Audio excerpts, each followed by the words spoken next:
4 দিনের সফরে 9 জেলায় যাচ্ছেন বিএনপির ভারপ্রাপ্ত চেয়ারম্যান তারেক রহমান। রাজনৈতিক কর্মসূচি না থাকলেও উচ্ছ্বসিত নেতাকর্মীরা।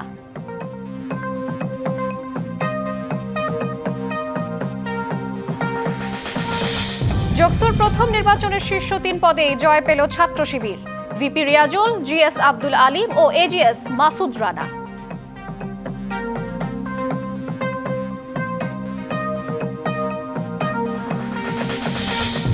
এবং অনির্দিষ্টকালের জন্য ভেনেজুয়েলার তেল উত্তোলন ও বিক্রয় ব্যবস্থাপনা করবে যুক্তরাষ্ট্র, সিনেটে জানালেন পররাষ্ট্রমন্ত্রী। এখন থেকে অনির্দিষ্টকালের জন্য ভেনেজুয়েলার তেল উত্তোলন ও বিক্রয় সংক্রান্ত সার্বিক ব্যবস্থাপনা থাকবে যুক্তরাষ্ট্রের হাতে। সিনেটের ব্রিফিংয়ে এ তথ্য জানিয়েছেন মার্কিন পররাষ্ট্রমন্ত্রী মার্কো রুবিও। বিশ্ববাজারে ভেনেজুয়েলার অপরিশোধিত তেলের ওপর আরোপিত নিষেধাজ্ঞা শিথিল করার প্রস্তুতি হিসেবে যুক্তরাষ্ট্র অনির্দিষ্টকালের জন্য দেশটির নিষেধাজ্ঞামুক্ত তেল বিক্রি করতে নিয়ন্ত্রণে রাখবে। প্রথম ধাপে 3 থেকে 5 কোটি ব্যারেল তেল বিক্রি করা হতে পারে। বিক্রি থেকে প্রাপ্ত আয় যুক্তরাষ্ট্র সরকারের নিয়ন্ত্রণে থাকবে, যাতে ভেনেজুয়েলা সরকারের উপর প্রভাব বজায় রাখা যায়। কিন্তু এই অর্থের কত অংশ ভেনেজুয়েলা পাবে সে বিষয়ে এখনও স্পষ্ট কিছু জানাননি রুবিও। এদিকে হোয়াইট হাউসের প্রেস সচিব ক্যারোলিন লেভিট জানিয়েছেন, 2 পক্ষের মধ্যে চুক্তি হয়েছে। ভেনেজুয়েলার অন্তর্বর্তী প্রেসিডেন্ট ডেলসি রদ্রিগেজ জানান, তার দেশ অন্যান্য দেশের সঙ্গে জ্বালানি খাতে অংশীদারিত্ব গড়তে প্রস্তুত। পৌষের শীতের ছোবলে কাবু সারা দেশের জনজীবন। পঞ্চগড়, কুড়িগ্রাম, চুয়াডাঙ্গা সহ কয়েক জেলায় বইছে শৈত্যপ্রবাহ। এদিকে সকালে দেশের সর্বনিম্ন তাপমাত্রা চুয়াডাঙ্গায় 8 ডিগ্রি সেলসিয়াস। পৌষের শেষ ভাগে এসে চুয়াডাঙ্গার উপর দিয়ে টানা মাঝারি শৈত্যপ্রবাহ চরম বিপর্যয়ের মুখে পড়েছে জনজীবন। ঘন কুয়াশা, উত্তর দিক থেকে বয়ে আসা হিমেল বাতাসে শীতের তীব্রতা বেড়েছে কয়েক গুণ। ভোর থেকে দুপুর পর্যন্ত কুয়াশার কারণে সড়কে যান চলাচল ব্যাহত হচ্ছে। স্থবির হয়ে পড়েছে স্বাভাবিক জীবনযাত্রা। শীতের কারণে কর্মহীন হয়ে পড়েছেন অনেকে। ব্যাহত হচ্ছে কৃষিকাজ ও অন্যান্য ব্যবসা। শীতের প্রকোপ বাড়ার সঙ্গে সঙ্গে শীতজনিত রোগের সংক্রমণও উদ্বেগজনক হারে বৃদ্ধি পেয়েছে। কুড়িগ্রামে বয়ে যাচ্ছে মৃদু শৈত্যপ্রবাহ। আজ তাপমাত্রা রেকর্ড করা হয়েছে 9 ডিগ্রি সেলসিয়াস। পঞ্চগড়ের সর্বনিম্ন তাপমাত্রা 9.5 এবং নওগাঁয় 9.7 ডিগ্রি সেলসিয়াস রেকর্ড করা হয়েছে। পৌষের হাড় কাঁপানো ঠান্ডায় উপেক্ষা করে কাজে যাচ্ছে অনেকে। ত্রয়োদশ জাতীয় সংসদ নির্বাচনে প্রার্থিতা ফিরে পেতে আপিলের তৃতীয় দিনে আবেদন জমা পড়েছে 131টি। এ নিয়ে মোট আপিল করেছেন 295 জন। যাচাই বাছাইয়ের পর মনোনয়ন বাতিলের রিটার্নিং অফিসারের সিদ্ধান্তের বিরুদ্ধে বুধবার আপিলের তৃতীয় দিনের কার্যক্রম চলে নির্বাচন কমিশনে। আগারগাঁওয়ে নির্বাচন ভবনের নিচে 10টি বুথে আবেদন জমা দেওয়া যাবে 9 জানুয়ারি পর্যন্ত। শুনানি ও নিষ্পত্তি হবে 12 থেকে 18 জানুয়ারির মধ্যে। এদিকে ভোটের আগে পরে দেশ জুড়ে 2 পর্বে আইন শৃঙ্খলা বাহিনী মোতায়েনের সিদ্ধান্ত নিয়েছে সরকার। 8 থেকে 14 ফেব্রুয়ারি পর্যন্ত মাঠে থাকবে আইন শৃঙ্খলা বাহিনী।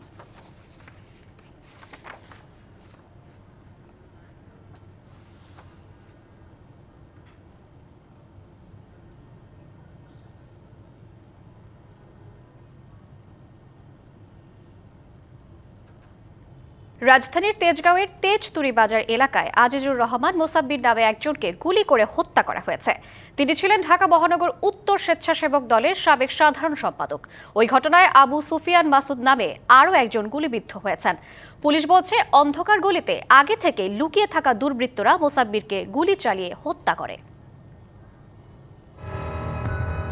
বুধবার রাত 8টার দিকে কারওয়ান বাজারের স্টার কাবাবের পেছনে পশ্চিম তেজতুরি এলাকার রাস্তা দিয়ে বাড়ি ফিরছিলেন আজিজুর রহমান মোসাব্বির। এ সময় তার সঙ্গে ছিলেন তেজগাঁও থানার ভ্যান শ্রমিক ইউনিয়নের সাধারণ সম্পাদক আবু সুফিয়ান মাসুদ সহ আরও কয়েকজন। এ সময় অন্ধকার গলিতে লুকিয়ে থাকা দুর্বৃত্তরা মোসাব্বিরকে দেখেই পিস্তল বের করে পেছন থেকে গুলি করে। মুসাব্বিরকে গুলি করে দুর্বৃত্তদের পালিয়ে যাওয়ার সিসিটিভি ফুটেজ এরই মধ্যে গণমাধ্যমের হাতে এসেছে। ওই ফুটেজে দেখা যায় মুসাব্বিরকে গুলি করার পর ঘটনাস্থল থেকে দৌড়ে পালায় দুর্বৃত্তরা। গুলিবিদ্ধ অবস্থায় পান্থপথের বিআরবি হাসপাতালে নেওয়া হলে চিকিৎসক মোসাব্বিরকে মৃত ঘোষণা করেন। আহত আবু সুফিয়ান মাসুদকে ঢাকা মেডিকেল কলেজ হাসপাতালে পাঠানো হয়। জামা শিবির ছিল না এনসিপির নাকি আমরা তো বলতে পারতেছি না। যারা এই ঘটনা ঘটাইছে এটা সত্যতা যাচাই করে আইনের ভিত্তিতে তাদেরকে দৃষ্টান্তমূলক শাস্তি দেওয়া হোক। যে কোনো একটা দল, নাম বলতে চাচ্ছি না, ওনারা একটু চাপে আসছিল দেখা জনপ্রিয়তা বেশ ছিল, এই জন্য হইতে পারে যে হয়তো থ্রেট মনে করতে পারে দলের সাথে, এমন হইতে পারে। বিআরবি হাসপাতালের সামনে বিক্ষোভ করেন নিহতের অনুসারীরা। পরে বিআরবি হাসপাতাল থেকে মোসাব্বিরের মরদেহ নেওয়া হয় ঢাকা মেডিকেলে। গত দুদিন যাবৎ আমাদের একটা রাজনৈতিক দলের কিছু ক্যাম্পিং নিয়ে লোকালি একটা মতবিরোধ চলতেছিল। এর আগে ঘটনাস্থল পরিদর্শন শেষে পুলিশ জানায় ঘটনায় জড়িতদের গ্রেপ্তারের চেষ্টা চলছে। তো আমরা আসার পরে 3টি গুলির খোসা পেয়েছি ঘটনাস্থল। তো ওনারা দৌড়িয়ে ভিকটিম মুদি দোকানের সামনে গিয়ে পড়ে গিয়েছিল। প্রাথমিকভাবে আমরা এখন পর্যন্ত সিসি ক্যামেরা ফুটেজ বিশ্লেষণ করব। উনি একটি দলে ছিলেন, দলের নেতাকর্মীদের সাথেও আমরা কথা বলবো ওনার কোনো বিরোধ ছিল কিনা। আগামী নির্বাচনকে বানচাল করতেই এমন সন্ত্রাসী কর্মকাণ্ড ঘটানো হচ্ছে বলে অভিযোগ স্বজন ও নেতাকর্মীদের। Afrin Anwar, DBC news, Dhaka. ত্রয়োদশ সংসদ নির্বাচন ও গণভোট সুষ্ঠু করার পথে বড় বাধা জুলাই গণঅভ্যুত্থানে থানা ফাঁড়ি থেকে লুট হওয়া অস্ত্র ও গোলাবারুদ। চট্টগ্রাম মহানগর ও জেলার বিভিন্ন থানা এবং ফাঁড়ি থেকে লুট হওয়া 184টি অস্ত্রের এখনও হদিশ মিলছে না। ভোটকেন্দ্র দখল, পেশিশক্তি প্রদর্শনে এসব অস্ত্র ব্যবহার করা হতে পারে বলে আশঙ্কা সংশ্লিষ্টদের। তাই নির্বাচনের আগে অস্ত্র উদ্ধার আইন শৃঙ্খলা রক্ষাকারী বাহিনীর কাছে বড় চ্যালেঞ্জ।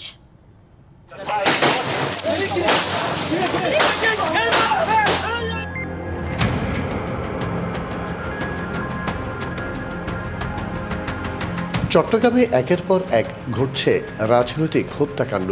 কখনো প্রকাশ্যে গুলি চালিয়ে, কখনো ছুরিকাঘাত বা পিটিয়ে হত্যা করা হচ্ছে। বেশিরভাগ হত্যাকাণ্ডে ব্যবহার হচ্ছে অবৈধ অস্ত্র। 2024-এর 5 আগস্টের পর দেশের বিভিন্ন জায়গার মতো চট্টগ্রামে পুলিশের বিভিন্ন স্থাপনাতেও হামলা হয়, আগুন দেয়া হয় বিভিন্ন থানায়, লুটপাট করা হয় অস্ত্র ও মালখানা। মহানগরীর 8টি থানা ও ফাঁড়ি এবং জেলার 3টি থানায় হামলা চালিয়ে 1180টি আগ্নেয়াস্ত্র লুট করা হয়। বিশেষ অভিযানে চট্টগ্রাম মহানগরী থেকে 795 এবং জেলা থেকে 201টি অস্ত্র উদ্ধার করা হয়। তবে এখনও 184টি অস্ত্র উদ্ধার করতে পারেনি আইনশৃঙ্খলা বাহিনী। পুলিশের লুটুয়া অস্ত্র নিয়ে দেখা দিয়েছে বড় ধরনের শঙ্কা। নির্বাচনের পেশিশক্তি প্রদর্শনের জন্য এসব অস্ত্র ব্যবহারের আশঙ্কা রয়েছে। 15ই জানুয়ারির পর থেকে অস্ত্র উদ্ধারে যৌথ বাহিনীর অভিযান আরও গতিশীল হবে জানান নির্বাচন কমিশনার। 13ই ডিসেম্বর থেকে আমাদের ডেভিল হান্ট ফেজ 2 যেটা শুরু হয়েছে, সেটাতে ইতিমধ্যে 2 শতাধিক অস্ত্র উদ্ধার হয়েছে। আমরা এটাকে আরও রিইনভিগোরেট করতে চাচ্ছি। ইমিডিয়েটলি আমাদের যে যৌথ বাহিনী অপারেশন চলমান আছে, আপনারা জানেন যে সশস্ত্র বাহিনী ইনএড টু সিভিল পাওয়ার ডিপ্লয়েড আছে। পুলিশ বলছে অবৈধ অস্ত্র ব্যবহার যাতে কেউ করতে না পারে সেজন্য সর্বোচ্চ ব্যবস্থা নেওয়া হচ্ছে। অবৈধ যেটা সেটা পুলিশের কাছে লুণ্ঠিত হোক বা যেভাবে তারা অবৈধ জোগাড় করা হোক, সেগুলো তো অবৈধই। তো অবৈধ অস্ত্র ব্যবহার যেন না করতে পারে সেই জন্য আমাদের তৎপরতা, আমরা আমাদের নজরদারি, আমাদের তৎপরতা আমরা জোরদার করছি। সে বৈধ অস্ত্র উদ্ধারের জন্য আমরা আমাদের সর্বোচ্চ প্রচেষ্টা এবং প্রক্রিয়া অব্যাহত আছে। এটা আমাদের জন্য জিরো টলারেন্স। আমরা তো উদ্ধারের জন্য যথাসাধ্য চেষ্টা করছি। কোনো জায়গায় অপারেশন পরিচালনা করতে আমার ভয়ও নেই, কিন্তু প্রশ্ন হচ্ছে আমি পর্যাপ্ত তথ্য পাচ্ছি। যেটুকু তথ্য পাচ্ছি তার উপর আমি ব্যবস্থা নিচ্ছি এবং কাজ চলছে। আমি আপনাদের সহায়তা পেলে ইনশাআল্লাহ আরও সফল হবে। এদিকে আওয়ামী লীগ সরকারের আমলে লাইসেন্স দেয়া 146টি বৈধ অস্ত্রেরও হদিশ মিলছে না এখনও। মাসুদুল হক, ডিবিসি নিউজ, চট্টগ্রাম।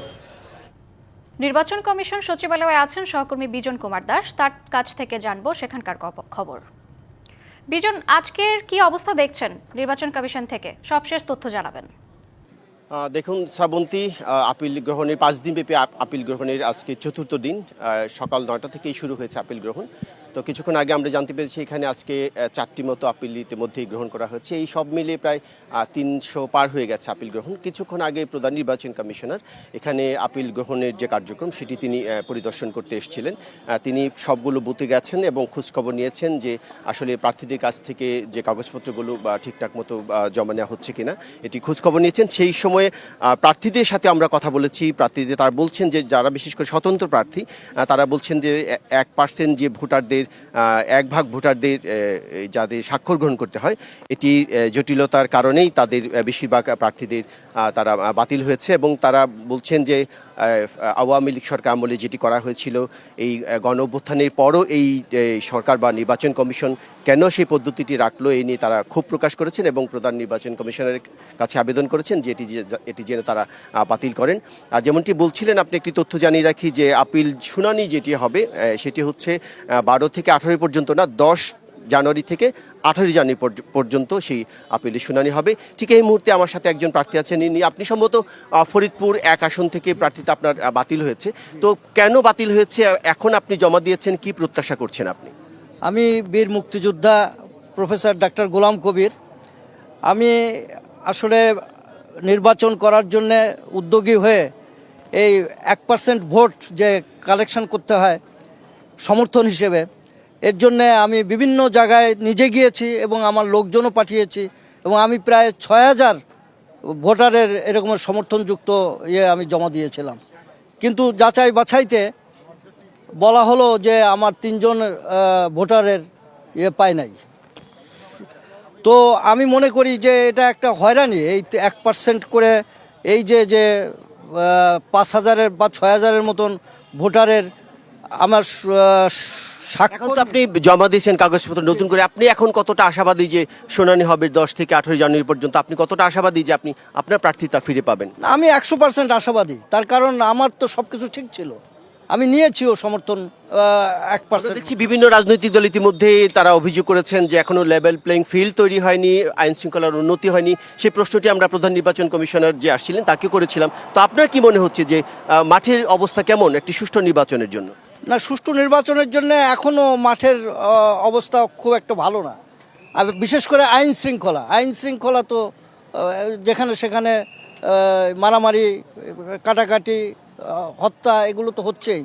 আপনাকে অনেক ধন্যবাদ আমাদের সাথে সংযুক্ত হওয়ার জন্য। শুনছিলেন যে একজন প্রার্থী তিনি কি অভিযোগ করেছেন, তারা বলছেন যে আসলে আইন শৃঙ্খলা পরিস্থিতির এক সুষ্ঠু নির্বাচনের জন্য এটি আরও দরকার।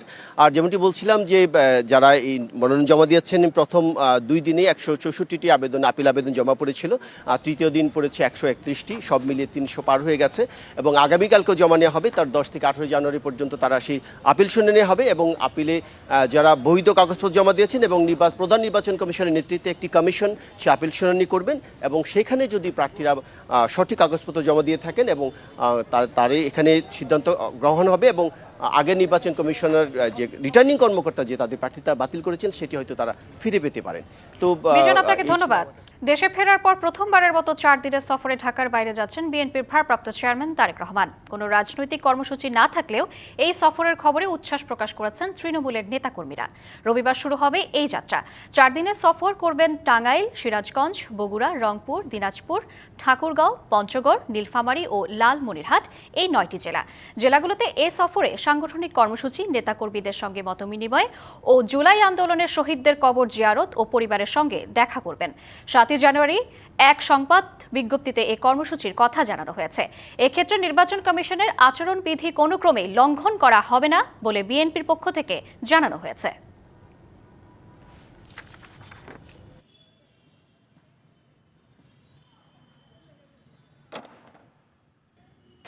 আমাদের তৃণমূলের নেতাকর্মীরা ওনাকে আসা উপলক্ষে অত্যন্ত উজ্জীবিত। এই নেতা যখন আসছে নেতাকর্মীদের আনন্দের কোনো শেষ নেই বললেই চলে। তারেক রহমানের আগমনে সারা দেশ যেমন উজ্জীবিত, সেরকম রংপুর বিভাগ সহ লালমনিরহাট নেতাকর্মীদের মধ্যে বিরাট উদ্দীপনা কাজ করতেছে। 4 দিনের সফরে ঢাকার বাইরে যাচ্ছেন বিএনপির ভারপ্রাপ্ত চেয়ারম্যান তারেক রহমান। তারেক রহমানের সফর ঘিরে ঠাকুরগাঁওয়ের প্রস্তুতির কথা জানাতে সরাসরি যুক্ত হচ্ছেন সহকর্মী নবীন হাসান। নবীন, তারেক রহমানের আগমন ঘিরে প্রস্তুতি কেমন দেখছেন এবং নেতা কর্মীদের মধ্যে উৎসাহ উদ্দীপনা কেমন দেখতে পাচ্ছেন জানাবেন। শ্রাবন্তী, দীর্ঘ 23 বছর পরে বিএনপির ভারপ্রাপ্ত চেয়ারম্যান তারেক রহমান ঠাকুরগাঁয়ে আসছেন এবং আগামী 12 তারিখ রাত্রেবেলা তার এখানে পৌঁছানোর কথা রয়েছে। এখানে রাত্রি যাপন করবেন তিনি এবং 13 তারিখ সকাল 10টায় ঠাকুরগাঁও সরকারি বালক উচ্চ বিদ্যালয় মাঠে সদ্য প্রয়াত সাবেক প্রধানমন্ত্রী বিএনপির চেয়ারপারসন বেগম খালেদা জিয়ার স্মরণে একটি স্মরণ সভা এবং দোয়া মাহফিলে তিনি যোগ দিবেন। এরপরেই তিনি জুলাই গণ অভ্যুত্থানে 4 শহীদের কবর জিয়ারত কথা রয়েছে এবং তারপরে তিনি পঞ্চগড়ের উদ্দেশ্যে রওনা দিবেন। আমরা প্রস্তুতির কথা জানবো ঠাকুরগাঁও জেলা বিএনপির সাধারণ সম্পাদক পয়গাম আলী আমাদের সাথে যুক্ত আছেন। দীর্ঘ বছর পরে দলের শীর্ষ নেতা ঠাকুরগাঁয়ে আসছে, প্রস্তুতি কেমন এবং আপনাদের প্রত্যাশা কি? ধন্যবাদ। আসলে আপনারা লক্ষ্য করছেন গত কয়েকদিন ধরেই আমরা এই খবর পাওয়ার পর গতকাল চূড়ান্ত তার সফরসূচি আমরা পেয়েছি কেন্দ্র থেকে। ইতিমধ্যেই প্রস্তুতি বলতে শুধু প্রস্তুতি না, এটা ব্যাপক প্রস্তুতি আছে আমাদের, এবং ইতিমধ্যে নির্বাচনের কার্যক্রমও চলছে, যদিও একটা নির্বাচনের আচরণবিধির মধ্যে আমরা আছি। আমাদের নেতা আসছেন 12 তারিখ রাত্রে, উনি কর্মসূচি করতে করতে আসবেন। এখানে কখন পৌঁছাবেন এই টাইমটা আসলে অ্যাকচুয়ালি আমরা এখনো জানতে পারিনি, উনিও দিতে পারেনি, কারণ রাস্তা বাই রোডে উনি আসছেন এবং ইউএসডিওতে উনি রাত্রি যাপন করবেন। এই রাত্রি যাপন করার পর পরের দিন সকাল 10টায় এক্স্যাক্টলি উনি ওখান থেকে বের হবেন। বের হয়ে আমাদের যে জুলাই যোদ্ধা যারা মারা গেছিল মামুনের কবর জিয়ারত করবেন, এবং ওখানে অন্যান্য যারা আরো 3 জন মারা গেছিল তাদের পরিবারের সদস্যরা ওখানে উপস্থিত থাকবেন। ওখানে কবর জিয়ারত শেষে উনি সোজা এই মাঠে চলে আসবেন। আপনারা দেখতে পাচ্ছেন যে মাঠের খোলা মাঠ থাকবে, শুধু ওনার জন্য একটা স্টেজ থাকবে। ওখানে জাতীয় নেতৃবর্গ যদি কেউ আসেন, মাননীয় মহাসচিব মহোদয় তো থাকবেনই। আমরা কথা বলছিলেন জেলা বিএনপির সাধারণ সম্পাদক পয়গাম আলী। আপনারা দেখতে পাচ্ছেন আমার পিছনেই কিন্তু মঞ্চ প্রস্তুত হচ্ছে এবং নেতাকর্মীদের মাঝে একটি উচ্ছ্বাস দেখা দিয়েছে ঠাকুরগাঁয়ে। শ্রাবন্তী, এই ছিল আমার কাছে ঠাকুরগাঁও থেকে বিএনপির ভারপ্রাপ্ত চেয়ারম্যান তারেক রহমানের আগমনের সর্বশেষ খবর। নবীন, আপনাকে ধন্যবাদ। জগন্নাথ বিশ্ববিদ্যালয়ের কেন্দ্রীয় ছাত্র সংসদ নির্বাচন যোগসুর শীর্ষ 3 পদে ছাত্র শিবির সমর্থিত অদম্য জোবিয়ান ঐক্য প্যানেল জয়ী হয়েছে। এর মধ্য দিয়ে যোগসুর ইতিহাসে প্রথম ভিপি হলেন রিয়াজুল ইসলাম, জিএস হয়েছেন আব্দুল আলিম, আর এজিএস নির্বাচিত হয়েছেন মাসুদ রানা। এর আগে প্রতিষ্ঠার 2 দশক পর উৎসব মুখর পরিবেশে যোগসুর ভোট গ্রহণ শেষ হয় বুধবার বিকেল 4:15টার দিকে। এই উচ্ছ্বাস জগন্নাথ বিশ্ববিদ্যালয় কেন্দ্রীয় শিক্ষার্থী সংসদ যোগসু নির্বাচনের ফলাফল ঘোষণার মুহূর্তের। ভোট গ্রহণ শেষের প্রায় 33 ঘন্টা পর ফল ঘোষণা হয় বুধবার মধ্যরাতের কিছুক্ষণ আগে। সহসভাপতি মোসাম্মদ জান্নাতুল উম্মি তারিম 550। বিশ্ববিদ্যালয়টির ইতিহাসে কেন্দ্রীয় শিক্ষার্থী সংসদ নির্বাচনে ভিপি পদে জয়ী হন ইসলামী ছাত্র শিবির সমর্থিত অদম্য জোবিয়ান ঐক্য প্যানেলের রিয়াজুল ইসলাম। ভোটে তিনি পরাজিত করেন ছাত্রদল সমর্থিত ঐক্যবদ্ধ নির্ভীক জোবিয়ান প্যানেলের প্রার্থী AKM রাকিবকে। জিএস পদেও জয়ী হন একই প্যানেলের আব্দুল আলিম আরিফ, আর এজিএস পদে নির্বাচিত হন মাসুদ রানা। আমরা নির্বাচিত হয়েছি, সুতরাং আমরা ভিন্ন কিছু হয়ে যায়নি। আমরা যে সকল শিক্ষক মহোদয়ের ছাত্র ছিলাম, আমরা তাদের ছাত্র হিসেবে থাকতে চাই। আমরা যাদের বন্ধু ছিলাম আমরা তাদের বন্ধু থাকব, যাদের ভাই ছিলাম তাদের ভাই থাকব, যাদের ছোট ভাই তাদের ছোট ভাই। বুধবার ভোটগ্রহণের দিন অনিয়ম ও কারচুপির পাল্টাপাল্টি অভিযোগ ছিল ছাত্রদল ও ছাত্র শিবির প্যানেল প্রার্থীদের।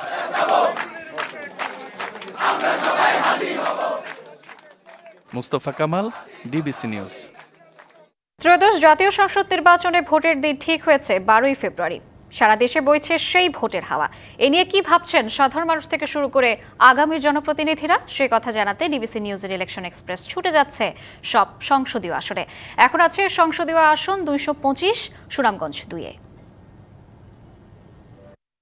স্বাগত জানাচ্ছি সিএসআরএম ডিবিসি ইলেকশন এক্সপ্রেসে। আমাদের সাথে আজকে সুনামগঞ্জের দিরাই এবং শাল্লা উপজেলা নিয়ে গঠিত যে সুনামগঞ্জ 2 আসন, সেখানে কথা বলার জন্য যুক্ত রয়েছেন বাংলাদেশ জামায়াতে ইসলাম মনোনীত প্রার্থী অ্যাডভোকেট মোহাম্মদ শিশির মনির। শুরুতে আপনাকে স্বাগত জানাচ্ছি। আপনাকে ধন্যবাদ। নির্বাচনকে সামনে রেখে আপনি সাধারণ মানুষের কাছে যাচ্ছেন, তাদেরকে আসলে কি প্রতিশ্রুতি দিচ্ছেন? দেখেন, এই অঞ্চলের সমস্যাগুলো কি সেগুলো আমি আইডেন্টিফাই করেছি, সেগুলো নিয়েই কথা বলছি। সমস্যাগুলো 1 নম্বর সমস্যা হলো এই অঞ্চলের যাতায়াত। এক জায়গা থেকে আরেক জায়গায় যাওয়া যায় না, রাস্তাঘাট খুবই দুর্বল, বর্ষার সিজনে নৌকা ছাড়া কোনো উপায় নেই। দ্বিতীয় প্রবলেম হলো বেকারত্ব। হাজার হাজার মানুষ আছে যাদের কোনো জব নাই, চাকরি নাই। তৃতীয় প্রবলেম, বড় ধরনের প্রবলেম হলো স্বাস্থ্যসেবা, হাসপাতাল এবং নার্স, প্রাথমিক চিকিৎসা, গ্রাম লেভেলে চিকিৎসা, হাওর লেভেলে চিকিৎসা, এগুলোর কোনো প্রপার ম্যানেজমেন্ট সিস্টেম নাই। চতুর্থ বড় একটা প্রবলেম দেখা যায় যে এখানকার পরিবেশ বিপর্যয় ঘটছে। এখানকার যে হাওর নদী নালাগুলো শুকিয়ে যাচ্ছে, পানির স্তর নিচে নেমে যাচ্ছে, এটি একটি বড় প্রবলেম এখানে। আর পঞ্চম প্রবলেম আমরা বলি যে স্কুল কলেজ মাদ্রাসা আবার দুই ভাগ আছে, আলিয়া মাদ্রাসা কওমি মাদ্রাসা, এরপরে আছে মসজিদ, এরপরে আছে মন্দির, তারপরে আছে হলো আপনার কবরস্থান, শ্মশানঘাট। এগুলোর বিস্তর সংস্কার দরকার। যে পরিমাণ আছে এতে যথেষ্ট নয়। আমি বলার চেষ্টা করছি যে আমরা যদি নির্বাচিত হই তাহলে এগুলোতে আমরা কনসেন্ট্রেট করব, একটা প্রায়োরিটি ঠিক করব, একটার পর একটা সমাধান করব। এটাই মানুষের কাছে আমাদের প্রতিশ্রুতি। রাজনীতির জন্য উর্বর একটি জায়গা দিরাই শাল্লা, তো এই জায়গায় যে আপনার সাথে যারা প্রতিদ্বন্দ্বিতা করছেন তাদের সাথে আপনি নিজেকে কতটা এগিয়ে রাখবেন? এই বিচারের দায়িত্ব তো জনগণের, কে এগিয়ে আর কে পিছিয়ে। তবে আমি মনে করি এখানে নির্বাচন কন্টেস্টিং নির্বাচন হবে। এখানে শেষ পর্যন্ত আদার সাইডের প্রার্থী কে হন এটা দেখার জন্য আমাদেরকে আর কিছুদিন অপেক্ষা করতে হবে, যেহেতু দুইজনকেই নমিনেশন দিয়েছেন। সব মিলে আমি মনে করি এটা একটা হটলি কন্টেস্টেড নির্বাচন হবে, যেখানে সকলের পক্ষেই মানুষের সাপোর্ট আছে, ওই পক্ষেও সাপোর্ট আছে, এই পক্ষেও সাপোর্ট আছে। বাকিটা সুনির্দিষ্টভাবে বুঝতে গেলে মানুষ ভোটাধিকার কাকে প্রয়োগ করে সেই দিন পর্যন্ত অপেক্ষা করতে হবে। মানুষের ধারণা, আমারও ধারণা যে নির্বাচন কন্টেস্টিং হবে এবং হটলি কন্টেস্টেড হবে। একটি বিষয় জানতে চাই, আপনি সুপ্রিম কোর্টের আপিল বিভাগের একজন সিনিয়র আইনজীবী, সেক্ষেত্রে আসলে আইন পেশার পাশাপাশি জনপ্রতিনিধি হওয়ার ঠিক কী কারণ? পৃথিবীর ইতিহাসে বড় বড় আইনজীবীরাই জনপ্রতিনিধি ছিল। আমাদের দেশ যখন জন্ম হয় 1971 সালের পরে প্রথম যে পার্লামেন্ট গঠিত হয়, ওই পার্লামেন্টের গঠন প্রক্রিয়া আপনি দেখবেন বিরাট এক অংশের সিনিয়র আইনজীবীরা পার্লামেন্টারিয়ান ছিল। পার্লামেন্টারিয়ান কারা হন? পার্লামেন্টারিয়ান হন যারা আইন মেক করবেন, আইন ফর্মুলেট করবেন, নতুন আইন বানাবেন, পুরাতন আইনকে বাদ দিবেন, পলিসি আলোচনা করবেন। আইন পেশার সঙ্গে পার্লামেন্টের মেম্বারের দায়িত্ব ওতপ্রোতভাবে জড়িত। এই ভারতীয় সাবকন্টিনেন্টে যারা বিভিন্ন সময় রাজনৈতিক দায়িত্ব পালন করেছেন, উপমহাদেশের স্বাধীনতা আন্দোলন থেকে শুরু করে সব জায়গায় আইনজীবীদের একটা গুরুত্বপূর্ণ ভূমিকা ছিল। এবং পৃথিবীর ইতিহাসেও আপনি দেখবেন ইউএস প্রেসিডেন্ট থেকে শুরু করে দুনিয়ার বড় বড় জায়গায় লয়াররা অ্যাক্টেড এ পিভটাল রোল। এই জন্য আইন পেশা, পার্লামেন্টের দায়িত্ব, রাজনীতি, সংবিধান ওতপ্রোতভাবে জড়িত। এই জন্য I feel some sort of affinity. ধন্যবাদ আপনাকে। শুনছিলেন ডিবিসি সিএসআরএম ইলেকশন এক্সপ্রেসে আজকে আমাদের সাথে যুক্ত ছিলেন অ্যাডভোকেট মোহাম্মদ শিশির মনির, এবং পরবর্তীতে আমরা 12টার সংবাদে আবারও যুক্ত হব একই আসনের অন্য কোনো প্রার্থীদের সাথে। ততক্ষণ পর্যন্ত সিএসআরএম ডিবিসি ইলেকশন এক্সপ্রেসের সাথেই থাকুন। পৌষের শীতের ছোবলে কাবু সারা দেশের জনজীবন। পঞ্চগড়, কুড়িগ্রাম, চুয়াডাঙ্গা সহ কয়েক জেলায় বইছে শৈত্যপ্রবাহ। এদিকে সকালে দেশের সর্বনিম্ন তাপমাত্রা চুয়াডাঙ্গায় 8 ডিগ্রি সেলসিয়াস। পৌষের শেষ ভাগে এসে চুয়াডাঙ্গার উপর দিয়ে টানা মাঝারি শৈত্যপ্রবাহ চরম বিপর্যয়ের মুখে পড়েছে জনজীবন। ঘন কুয়াশা, উত্তর দিক থেকে বয়ে আসা হিমেল বাতাসে শীতের তীব্রতা বেড়েছে কয়েক গুণ। ভোর থেকে দুপুর পর্যন্ত কুয়াশার কারণে সড়কে যান চলাচল ব্যাহত হচ্ছে। স্থবির হয়ে পড়েছে স্বাভাবিক জীবনযাত্রা। শীতের কারণে কর্মহীন হয়ে পড়েছেন অনেকে। ব্যাহত হচ্ছে কৃষিকাজ ও অন্যান্য ব্যবসা। শীতের প্রকোপ বাড়ার সঙ্গে সঙ্গে শীতজনিত রোগের সংক্রমণও উদ্বেগজনক হারে বৃদ্ধি পেয়েছে। কুড়িগ্রামে বয়ে যাচ্ছে মৃদু শৈত্যপ্রবাহ। আজ তাপমাত্রা রেকর্ড করা হয়েছে 9 ডিগ্রি সেলসিয়াস। পঞ্চগড়ের সর্বনিম্ন তাপমাত্রা 9.5 এবং নওগাঁয় 9.7 ডিগ্রি সেলসিয়াস রেকর্ড করা হয়েছে।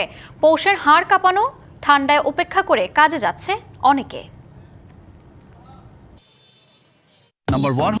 এখন থেকে অনির্দিষ্টকালের জন্য ভেনেজুয়েলার তেল উত্তোলন ও বিক্রয় সংক্রান্ত সার্বিক ব্যবস্থাপনা থাকবে যুক্তরাষ্ট্রের হাতে। সিনেটের ব্রিফিংয়ে এ তথ্য জানিয়েছেন মার্কিন পররাষ্ট্রমন্ত্রী মার্কো রুবিও। বিশ্ববাজারে ভেনেজুয়েলার অপরিশোধিত তেলের ওপর আরোপিত নিষেধাজ্ঞা শিথিল করার প্রস্তুতি হিসেবে যুক্তরাষ্ট্র অনির্দিষ্টকালের জন্য দেশটির নিষেধাজ্ঞামুক্ত তেল বিক্রি করতে নিয়ন্ত্রণে রাখবে। প্রথম ধাপে 3 থেকে 5 কোটি ব্যারেল তেল বিক্রি করা হতে পারে। বিক্রি থেকে প্রাপ্ত আয় যুক্তরাষ্ট্র সরকারের নিয়ন্ত্রণে থাকবে, যাতে ভেনেজুয়েলা সরকারের উপর প্রভাব বজায় রাখা যায়। কিন্তু এই অর্থের কত অংশ ভেনেজুয়েলা পাবে সে বিষয়ে এখনও স্পষ্ট কিছু জানাননি রুবিও। এদিকে হোয়াইট হাউসের প্রেস সচিব ক্যারোলিন লেভিট জানিয়েছেন, দুই পক্ষের মধ্যে চুক্তি হয়েছে। ভেনেজুয়েলার অন্তর্বর্তী প্রেসিডেন্ট ডেলসি রদ্রিগেজ জানান, তার দেশ অন্যান্য দেশের সঙ্গে জ্বালানি খাতে অংশীদারিত্ব গড়তে প্রস্তুত। বিপিএল এর চলমান আসরে খেলা উচিত ছিল রিশাদ হোসেনের, বললেন সিলেট টাইটান্সের ইংলিশ ক্রিকেটার মঈন আলী। এদিকে বিগ ব্যাশের রিশাদের পারফরম্যান্স দেখে নিজের মুগ্ধতার কথা জানান সাবেক ক্রিকেটার ইমরুল কায়েস। হোভার্ড হারিকেন্সের হয়ে বিগ ব্যাশ মাতাচ্ছেন বাংলাদেশের লেগ স্পিনার রিশাদ হোসেন। একসময় কুমিল্লা ভিক্টোরিয়ান্সের হয়ে রিশাদের সঙ্গে খেলেছেন English batter Moeen Ali. BPL বাদ দিয়ে রিশাদের বিগ ব্যাশ খেলতে যাওয়ার সিদ্ধান্ত কতটা যৌক্তিক, সেই প্রশ্নে মঈন বললেন ভিন্ন কথা। Normally I would say no, it's not a good decision. But I think he will become better. Rishad BPL বাদ দিয়ে বিগ ব্যাশ বেছে নিয়ে কাজটা ঠিক করেছে কিনা এই প্রশ্ন যদি করেন তাহলে বলবো সে ভুল করেছে, কেননা এই সময় বিপিএল খেলাটাই তার জন্য ভালো ছিল। কিন্তু বিগ ব্যাশে খেলার মধ্য দিয়ে সে নতুন কন্ডিশন, নতুন উইকেট খেলে দারুণ অভিজ্ঞতা অর্জন করেছে, যেটা রিশাদের জন্য তো বটেই, বাংলাদেশের ক্রিকেটের জন্যও উন্নতিতে সহযোগিতা করবে। Wickets are so bad. He doesn't have to bowl well to get wickets. অস্ট্রেলিয়ার সিডনিতে কোচিং করান সাবেক ক্রিকেটার ইমরুল কায়েস শুধুমাত্র রিশাদের খেলা দেখার জন্য সিডনি থেকে ছুটে গিয়েছিলেন মেলবোর্নে। দেশে ফেরার পর ইমরুল বললেন, আসছে টি-20 বিশ্বকাপে রিশাদ হোসেন হবেন এক্স ফ্যাক্টর। এই লেগিকে নিয়ে গর্বিত অস্ট্রেলিয়ায় বাংলাদেশি প্রবাসীরা। সিডনি থেকে মেলবোর্নে গেছি রিশাদের খেলা দেখতে, যে ভালো লাগার তো একটা বিষয় যে রিশাদ খেলতে আসছে এবং সে আমার ছোট ভাই এবং সে বাংলাদেশ থেকে খেলতে আসছে এবং বিগ ব্যাশের মতো জায়গায় খেলতেছে। সো এটা তো আমার জন্য না, নট অনলি প্রত্যেকটা বাংলাদেশে যারা ওখানে আছে তারা খুব প্রাউড ফিল করে এবং তারা রিশাদের জন্যই তারা হোভার্ড হারিকেন্সকে সাপোর্ট করে। সো আমার মনে হয় যে এটা অবশ্যই তাদের ফ্যান বেজ ওয়াইজ তারা বেনিফিটেড। রিশাদের খেলা দেখার জন্য নিয়মিত বিগ ব্যাশে চোখ রাখেন English batter Moeen Ali. Big ব্যাশে এই লেগ স্পিনারের অন্তর্ভুক্তি আর পারফরমেন্স দুটোই মুগ্ধ করছে মঈনকে। I think Rishad is one of the best. আমি রিশাদের সাথে একই দলের হয়ে এর আগে বিপিএল খেলেছি। অসাধারণ একজন বোলার, রিস্ট স্পিনটা সহজ বিষয় নয়, সে করে দেখাচ্ছে। আমি ওর খেলা দেখি বিগ ব্যাশেও দারুণ করছে, একই সাথে ভালো ফিল্ডিং ও প্রয়োজনীয় সময়ে ব্যাট হাতেও ভালো করে। I thought it's very, very good. Big Bash শেষ করেই টাইগারদের টি-20 বিশ্বকাপ স্কোয়াডে যোগ দেবেন রিশাদ। বিগ ব্যাশে দারুণ সময় কাটানো লাল সবুজের এই স্পিনার প্রায় প্রতি ম্যাচেই উইকেট পাচ্ছেন, দলের জয়েও রাখছেন ভূমিকা। Shahan Papon, DBC news, Sylhet. DBC সংবাদ এই ছিল এখনকার মতো। ডিবিসি নিউজের সংবাদগুলো পড়তে ভিজিট করুন dbcnews.tv আর ভিজিট করুন ডিবিসি নিউজের ফেসবুক পেজ এবং ইউটিউব চ্যানেল। ডিবিসির সঙ্গেই থাকুন।